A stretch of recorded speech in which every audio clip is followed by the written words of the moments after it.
Bassmaster Classic Media Day coverage from Get a Limit Outdoors is brought to you by Rigid Industries LED Lighting. We run Rigids. Do you?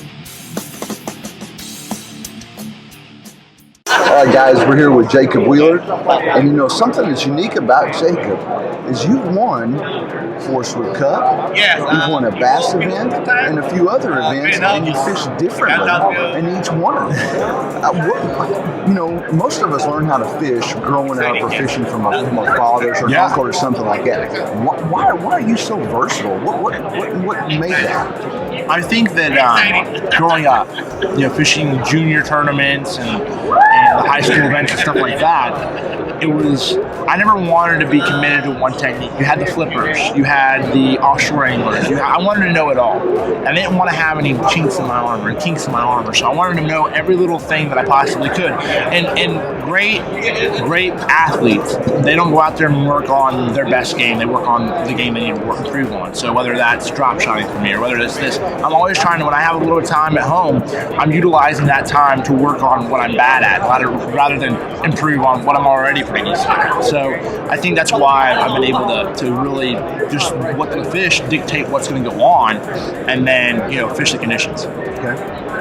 Since you won the Forest Wood Cup, does that help you in an event like this? Because they're equal. I mean, so you're probably not as nervous. You've been there before. What kind of advantage does that give you? Oh, it's a huge advantage. I mean, I've done very well in big events. It's just how it is. If you look at statistically what I've done, it's good because I fish differently in these events. It's not about qualifying for the class. It's not about qualifying for the cup. You don't need points. Right. It's about one place, and that's number one, and bringing home the hardware. And so you fish, and your mentality and practice and everything else is totally different. It's to fish to win. Mm-hmm. And that's what I love about these events, because you can swing for the fence. And there's times you're going to strike out. It's part of it. But the most dangerous anglers in the room right now are the guys that are willing to finish last. They don't care. It's first or last. They don't care. And those are the guys that are dangerous. And so that's the mentality going into this tournament. That's what I have to have. Okay. All right. Once they scheduled this event, everybody was excited. Yeah. Like, oh, we've been here before. FLW's been here. Yeah. Bass has been here. So we're really familiar with this lake. And then all of a sudden, Mother Nature punches you straight in the mouth. Did you change what you were going to do before you came here, or did you try to do the same thing?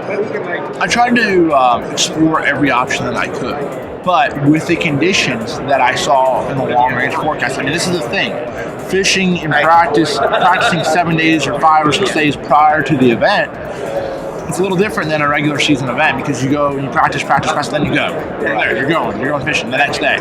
This event, we had weather temperatures on Saturday that were 57, 58 degrees, so it was warm. Water was up in 51, 52 degrees, and the fish were doing something different completely than they're probably going to be doing in the tournament. So you have to really take that with a grain of salt. It's great to know.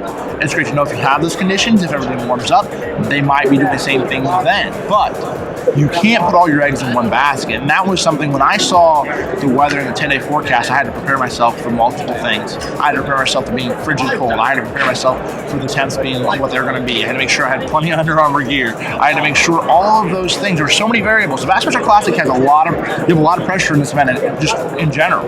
I mean, it's mentally and physically draining, but with these conditions, it's even worse. So you have to make sure you have everything ready to go come Derby Day.